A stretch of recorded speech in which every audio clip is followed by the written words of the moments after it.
okay, Steven Espinoza let the cat out the bag. That he's confirming upon my confirmation that I confirmed, that everybody confirmed, that Gervonta Tank Davis definitely back this year. And Gervonta Tank Davis don't want no Rudy Poo bullshit ass fight. Let's talk about it in this video, man. Smash the like button, subscribe to the channel, share the video. Catch me live Monday, Wednesday, and Thursday night at 7:30 p.m. Central Time. I'm also live every Sunday morning with the Singing OG KQKC Boxing Network. Sunday mornings 9 a.m. Central Standard Time. I ask you to join the channel as a member. Drop super chats and super thanks when you come by the live streams and the videos that we do. And hit me up if you want to debate. Knockoutboxing86 at yahoo.com. It's the email, or you can come by the channel while I'm live. We can get it cracking right then and there. Let's get to it though, bro. Gervonta Tank Davis has let it be known to Premier Boxing Champions. Everyone talks about Tank not being a boss, or he doing this and he doing that.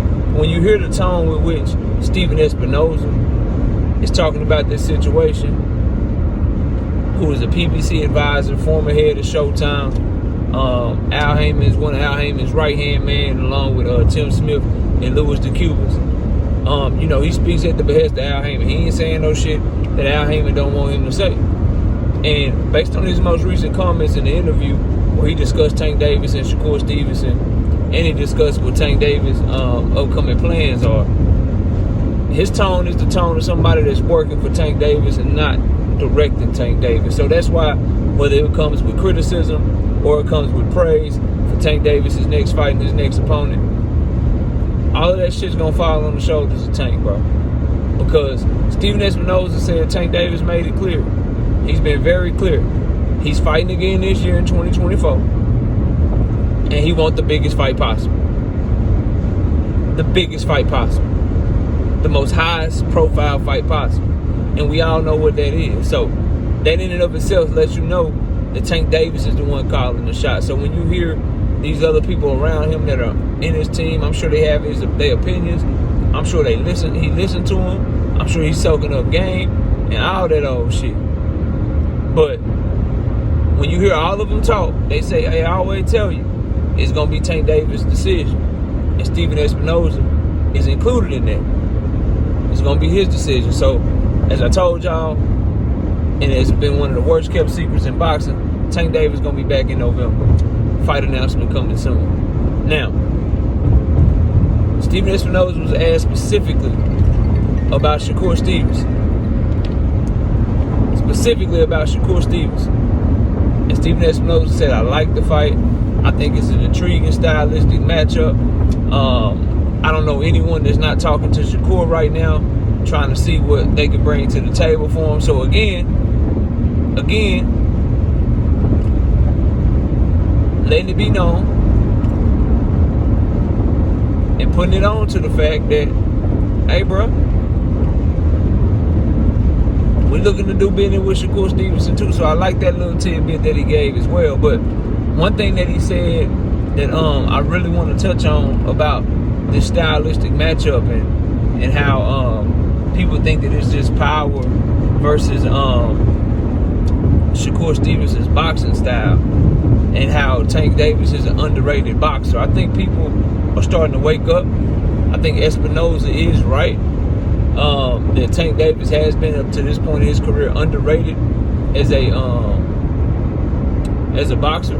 But this is a guy with like 200 and something amateur victories against only 15 amateur losses. Multiple time Golden Glove champion, Silver Glove champion. He's been a beast from the moment he started boxing. So this idea that all he is power is absolutely positively crazy and nonsensical. What I would like to say about the situation is, this is going to be up to whether or not Shakur Stevenson going to have a dog in him, bro. Because Tank can box with him. I don't believe there's anywhere on earth that Shakur can fight with Tank, though. So, my pick won't change leading up to the fight. Whether this fight is next, whether it's in 2025, whenever they fight, I'm rolling with Tank. Unless something drastic happens. That's just you know, how I believe the fight gonna play out. But Tank Davis is a boss, y'all. He's running his career. And if anybody get this to him or to his team or whatever, it gotta be Shakur, bro. Because it's almost like when Terrence Crawford said, or Earl Spence said, I'm going to go get that last belt. Everybody knew he was talking about Terrence Bud Crawford, bro. Because that was the only other champion left in the welterweight division. It's the same thing with Tank Davis. Stephen Espinoza says Tank Davis wants the highest profile, biggest fight available. Well, Lomachenko just ducked you. He's not available. He's somewhere vacationing with his family. You know, whether that be in California, whether he done went back to the Ukraine, he ain't fighting no more this year. He off the table. Jose Rayo Valenzuela is available, but that ain't more high profile than Shakur Stevenson. Williams Zepeda could probably be available, but that ain't more high profile than Shakur Stevenson. It's the biggest fight left, bro. And then that's just from a monetary standpoint. I think that fight can do anywhere from 500 to 700,000 pay-per-view buys. But when you talk about big fights and you want to say, well, it ain't just about money, KO. It's about legacy. It's about legacy and accolades. Okay. Well, it's the biggest fight available and the highest profile fight available in that regard as well. Because the other champions are Lomachenko and Denis Berinchyk. Berinchyk, that ain't no high profile fight. Let's take him off the list. Loma, as we said previously, just ducked. Blatantly ducked Gervonta Tank Davis. So the only champion left is Shakur Stevenson. The other people that I mentioned are not champions at 135 pounds. The other people I mentioned can't give Gervonta Tank Davis an opportunity to unify for the first time in his career. They'll give him an opportunity to fight a pound-for-pound fighter for the first time in his career. Shakur's on the pound-for-pound list. Tank's on the pound-for-pound list. So even from an accolade perspective, it's the biggest, highest profile fight that's available for Gervonta Tank Davis. Now you might have some Tank fans or some Shakur fans that, I don't know, or maybe shook by the fight, scared by the fight, or don't believe they guy can win, that's going to bring up Williams Zepeda as Shakur Stevenson's mandatory. I've been hearing that a lot. At the end of the day, show me that the WBC is unwilling to step aside.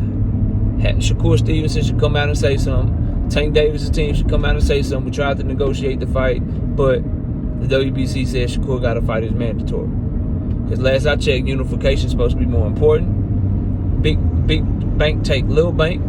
And I'm sorry, Shakur Stevenson, Williams Zepeda is little bank compared to Tank Davis and Shakur Stevenson. So